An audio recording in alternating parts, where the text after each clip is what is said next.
Assalamu alaikum. Today we are here with another board game review, and today I'm going to tell you that why you should play Bunny Kingdom. Bunny Kingdom is our drafting area control game from Richard Garfield. Those who are not familiar with the name may be familiar with the games that he has made. He has made the most popular Magic the Gathering collectible card game, King of Tokyo. So he's a very famous designer, but sometimes he delves into the lighter themes. And Magic the Gathering, in essence, is an easy to play game, even though its commercial model may be difficult one to grasp. But gameplay wise, it is a simple combat game. Same with King of Tokyo. And this game is no different as well. This is mainly targeted for families. So if you always feared away from area control games that no, with my family, I don't think area control will work. Maybe this game will work because this is mainly focused for that. And the theme of this game, which is around bunnies, is going to actually help you with that as well. So let's get on into understanding how the game works, and then it will be much easier to understand. I will be jumping back and forth. I will explain a little bit how the game works and then how the scoring works, and then go back it a little bit deep into gameplay again, because it's more important to understand how the scoring works so that to understand whatever we are doing in the game, why are we doing it all. How the game works, first of all, is that each player is going to get a handful of cards. On the game board itself there is a reminder reference that if you're playing with a 2-player game or a 4-player game, then each player gets 10 cards, but if you're playing with 3 players you will get 12 cards. The 2-player game works slightly differently because the initial phase of the game, or the initial step of the game, is also has drafting element, which works slightly different for 2 players, but it works really well. I have played it with 2, I have played it with more players, and both the game modes work well and they balance out perfectly. So once you have your hand of cards, what you will be doing is selecting 2 cards. I'm explaining the game from a 3-player perspective. You can see the 2-player specific rules later on yourself, even though I will be showing the components for 2 players. You will be selecting 2 cards that you are going to play on your turn. Keep them face down for now, and the remaining deck of cards you're going to give to the next player, and same thing they will be doing. They'll be getting a handful of cards based on whatever is the number. They'll be selecting, oh, which cards do I want this one and maybe this one. They will keep it secret with them. Let me get this away. For now we don't need this.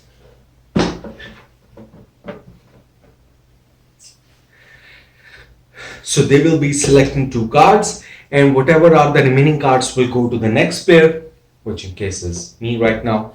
So in this way, each player will be having 2 cards that they are going to play right now, and then they will reveal what are they going to do. So for example, what are these cards? For example, I have selected that I am going to play F8 and F7.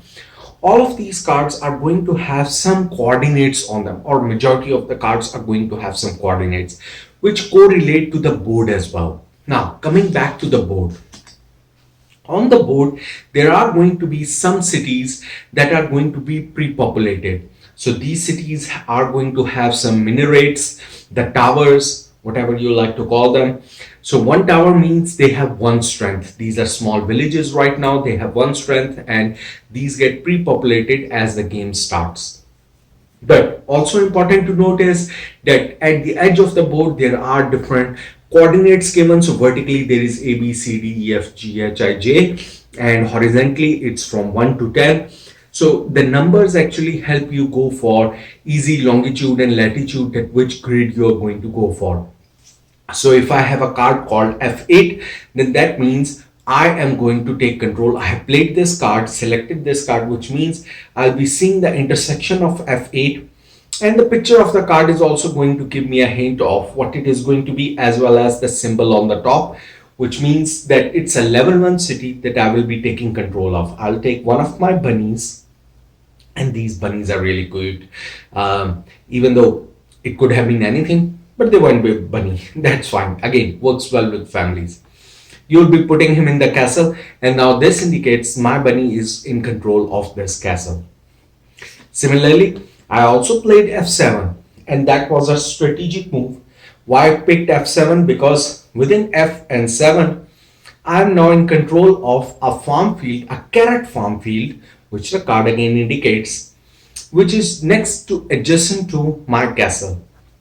Let's see what the other player went for. The other player went for a g2, which is somewhere here, g2 this castle, and they went for f5. So they have a forest and they have a castle right now. Now, these cards we have played, these can be discarded. But now we have a new set of cards which we exchanged over, and then we are going to again do the same thing, repeat the same steps, pick up two cards, select them, place our bunnies accordingly, and go over. Once all the cards in this way have been used, consumed, the round is over. There are multiple rounds that you're going to play, 4 rounds that you will play over. But what happens at the end of the round? So now let me jump into a little bit of scoring before I come back to the gameplay. So as you have seen, the gameplay is, we'll be switching of course decks after each round. The gameplay is very simple. You pick a card, choose a card. Based on that, you select which area you're going to control. You get some information of what cards the other player is picking up. So you have some idea of who is interested in doing what, which areas they are going for, and you're trying to actually increase your kingdom or your fief. That's what you're doing. At the end of the round, the scoring, how it works, your bunnies always start with 0 scoring. Everyone will be putting on the 0, and the score track actually goes a long way. What you will be doing now is calculating your scores. So let's say this was the end situation. Of course, you will have more bunnies at the end of the round, but let's say it was this situation to keep it simple. How your scoring is going to get calculated is based on your strength, which is determined by how many towers that you have. So the towers actually determine the strength of your town. So I have, for example, in control of 1 tower.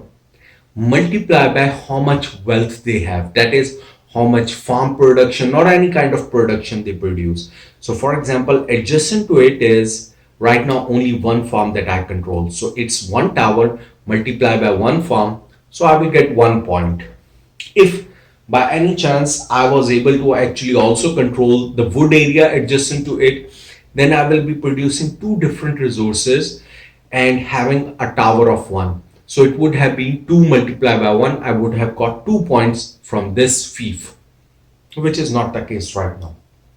Now let's look at the other player. He has a city in his control, which is of strength 1, but he has no wealth, nothing being produced next to it. So even though the city is there, but it's going to be multiplied by nothing. So 1 multiplied by 0, because there is no production, it's 0 points. Same is the case here. He has wood production here, but he doesn't control any city adjacent to it, so he cannot supply. There is no supply movement of that wood to any city. So again, wealth is 1, which is the amount of production, multiplied by strength of 0, again 0 points. So he remained at 0. And that's how the scoring gets calculated. So even though you want to control more areas, but you also want to control them in close to your cities or adjacent to your cities, and sometimes that does mean you might have to just take control of empty areas as well to have a chain of communication, a chain of connection, a line of production up to your city. So for example, next time I might have this h6 card being played, because what's going to happen is h6 is going to give me control of this area, because maybe I want to build a route up till these water areas so that I can start having fishing production as well. Maybe someone sees this and understands what I'm trying to do, I'm trying to actually expand my fief up to this area, and the opponent then sees it, and that's where the drafting thinking comes in. He sees this card and thinks, oh, if I leave this at 6 right now, even though the opponent doesn't need it, but they see it and say that if I leave it right now, that will leave them open to actually reach this area, and they want to stop me from reaching the water bodies or increasing my already fruitful fiefdom.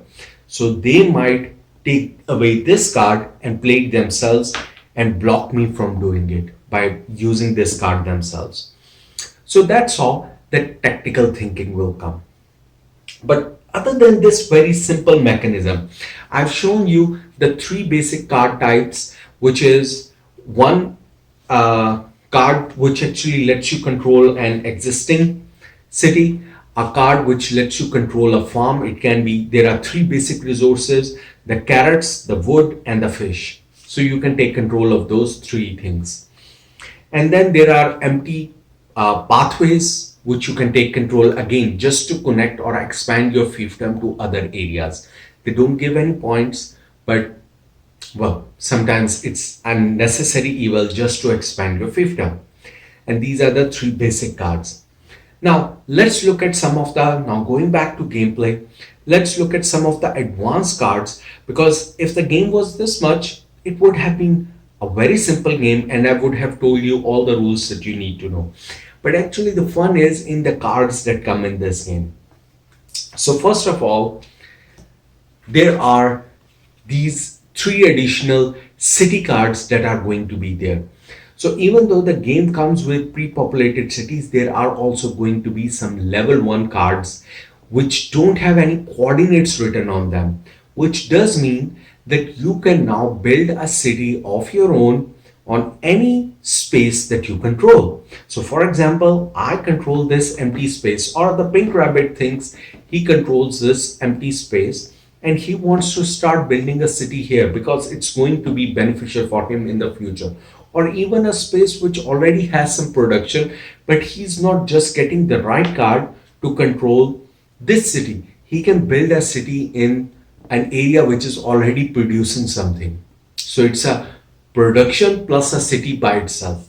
So you can use this level 1 cards to start a new city of your own. So for example, I'm now starting a new city of my own.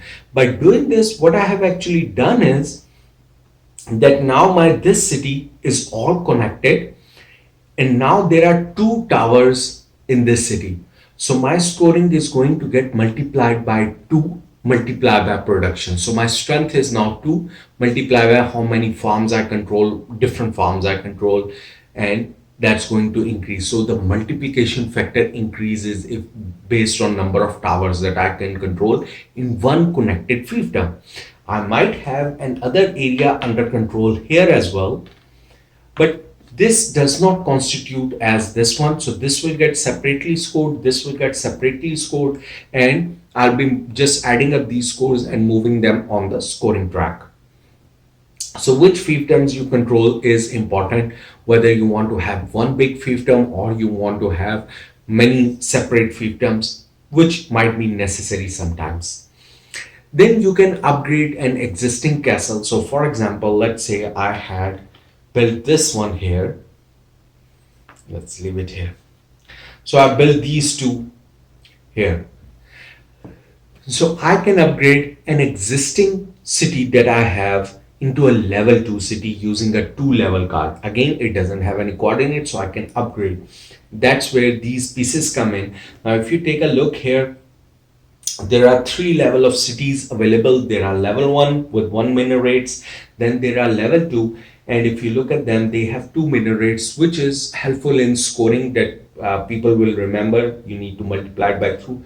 Then there are these Castle Grayskull like looking big towers, which are level 3 as well. So these are the 3 level of towers that are, or cities that are going to be available. By using a level 2, for example, I'm going to upgrade this one. I'll return this to the supply and upgrade this to a level 2 city. So now my this fief has a strength of a total of 3 towers.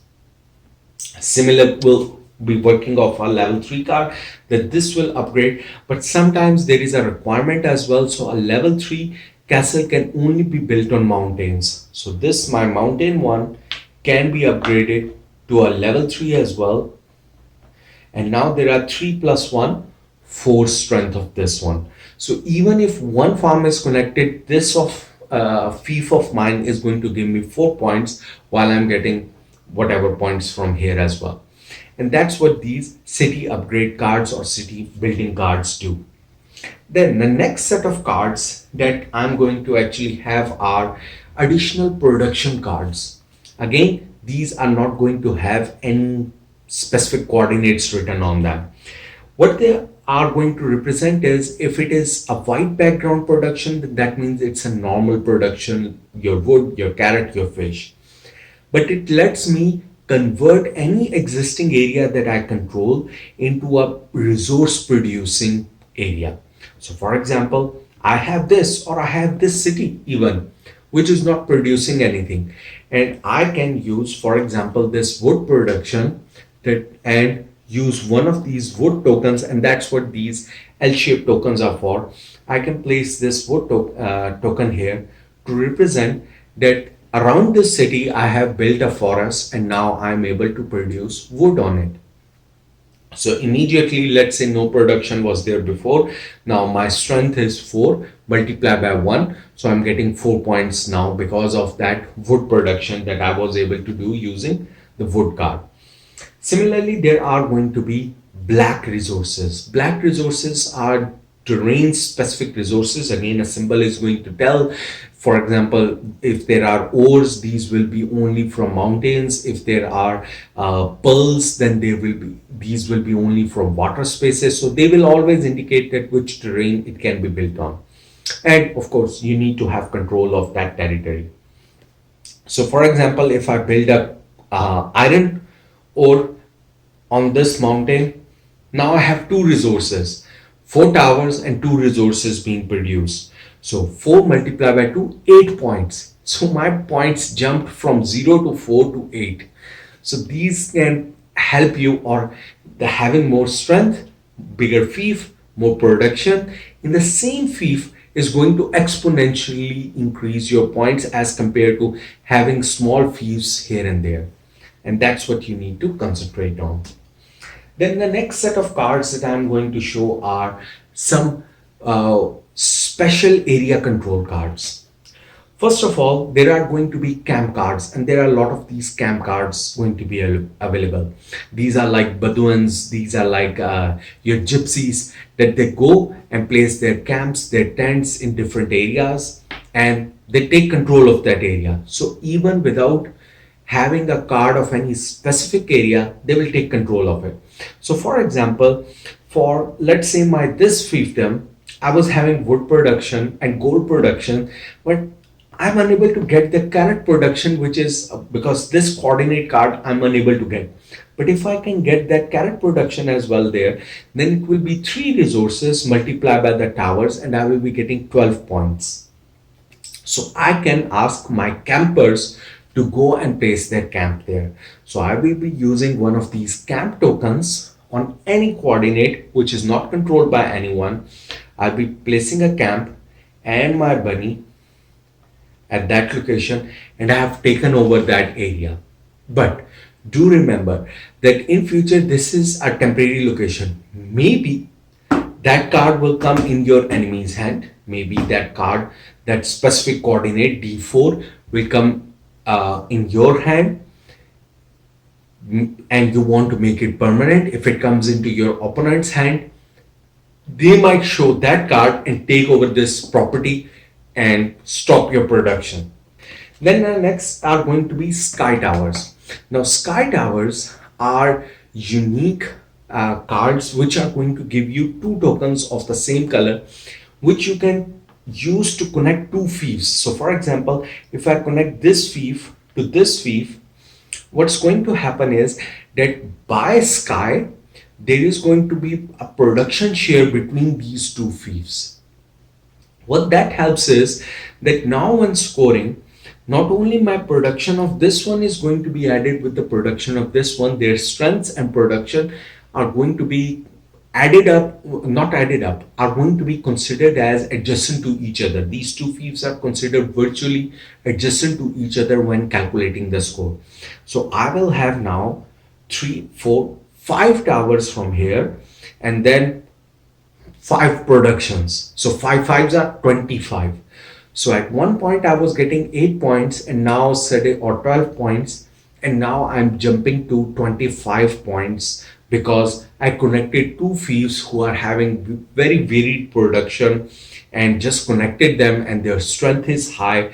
So because of the hot air balloons that are able to shift armies, shift the or transfer the resources, so they are considered as sister fiefs or kingdoms, and that's why these are very powerful.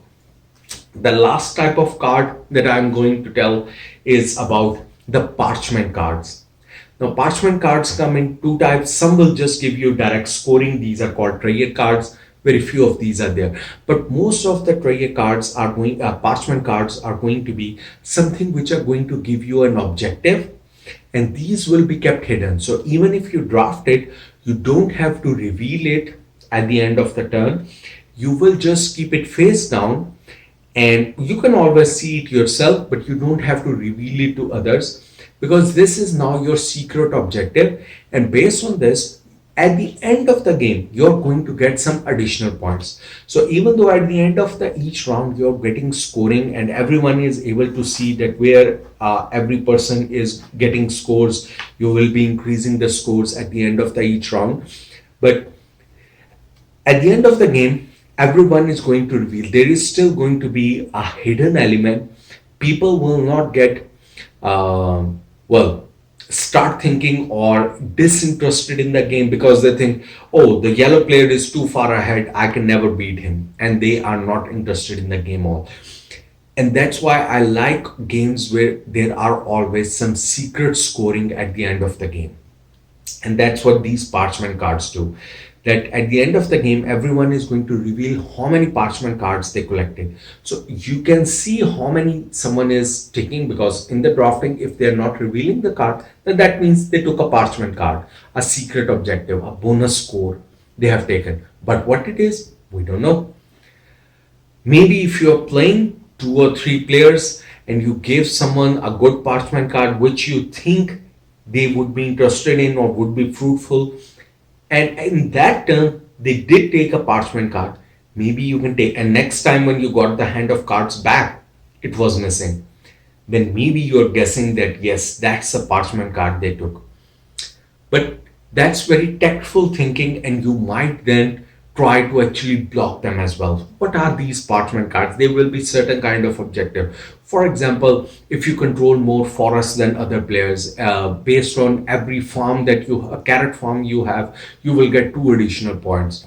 If you have more edge of the board properties with you, you will get more points. For example, this one says if you have more trayers or if you have more parchments, then you will get 1 additional score for each parchment that you have.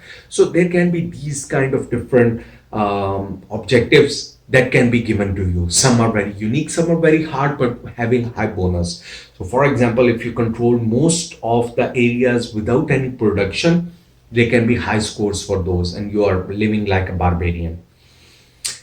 So these are very unique, and in the end can turn the tide, and you might end up that okay, the yellow player was getting very high score because he was picking up the cards which were always board dependent, but the pink invested a lot in parchment cards which gave him a lot of end game score, and that's how he got the score.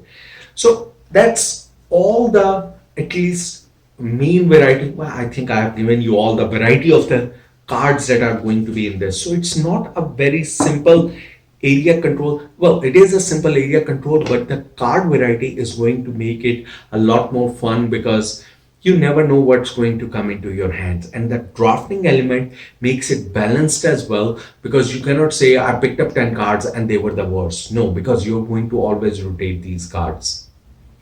In two-player game, I will slightly tell that how the game balances out, that instead of picking two cards to play, you will be picking one card to play and one card to discard, and both the players will be doing it. So if you think, because that kind of balances out, simulating another player, that he has, the other players have taken some card and they are out of the game. So the other player doesn't know, because now he sees, when you get that hand of card back to you from the other player in a two-player game, two cards will be missing. But which one did the other person pick? That's what's important. You don't know. Out of those two, so it automatically simulates another player, the drafting element. Because if it was the same thing that he was picking two and I was picking two in a two-player game, then you would exactly know which two cards, if you have good memory, you would exactly know. But they went with more smart rules, that no, one card will be discarded and one will be kept by the players. And that really balances out. So I think the two-player mode for this game is actually really balanced out and works as well as the multiplayer version of the game. Now, so I will not detect any score, whether whichever player count you're playing with. The only thing I wish that the other two player colors you have seen, pink and yellow. The other two players that came with the game were red and black. I wish they were blue and green. I don't know why they didn't go with standard colors. Anyway, so that's the overall the overview of how the game works. It's a simple game. The drafting, as I said, works really well. The cards, the variety of cards are really good. The variety of objectives and how different ways you can score makes it worth it. The production is really good. The board is really clean. You can easily see the train tribes. The plastic pieces are nice. The bunnies are nice. The players are going to enjoy it. The bad thing about it, the scoring is a little cumbersome, and players, because also you have to do it at the end of every round. So thinking, oh, this is not adjacent. Oh, I made this property and it gives me zero. Yeah, because you didn't connect a farm to your cities or vice versa. So that might not sit well with some of the players initially until they understand. But every time calculating, oh, I have these many towers. Oh no, I have one more tower here. I couldn't see it behind the bunny's ear or something. So calculating it every time at the end of the round, doing multiplication at the end of the round, even though the game comes with a player rate with multiplication table, but again, just counting it on the table is what takes time. And I don't know what would have been the easy solution for it, but anyway, that's just my only small complaint about the game. It is a simple game. So if you're looking for a very deep strategy area control game that you're going to have fun and laughs over, this might not be it. It's a very good game, but it's not an excellent game, or it's not going to blow the socks off that wow, this was one of the best gaming sessions I have. You are always going to have a fun gaming session, but nothing out of the ordinary. That's what the promise of Bunny Kingdom is going to be. Plus, it's easy to explain to someone. You can quickly explain how the area mechanics work and explain few of the cards and then start playing. So for example, I tried that with, once you know the game, of course not the first time, but the second time it will be very easy for you to explain. So for example, I tried explaining this to my 11-year-old and she was able to pick the game up in around 15 minutes explanation, and she was up and ready and started playing with us. And she was second on the score track as well. So that's how easy it is for family. So for families, when it comes to area control game, I have no doubt that this is one of the better choices that are available in the market. The table presence is of course going to be attractive for many. So if you're looking for an area control game in your board game hobby, many family weight games are not in this genre. So that's why this fits a niche which is filled with heavy miniature games normally. So if you're looking for a family weight area control game, you cannot go wrong with Bunny Kingdom. Hopefully, this review was hopeful for you to understand that. And if you understand the mechanics of the game and like the components of the game, your family is, of course, going to enjoy it. That's it for me. Happy gaming.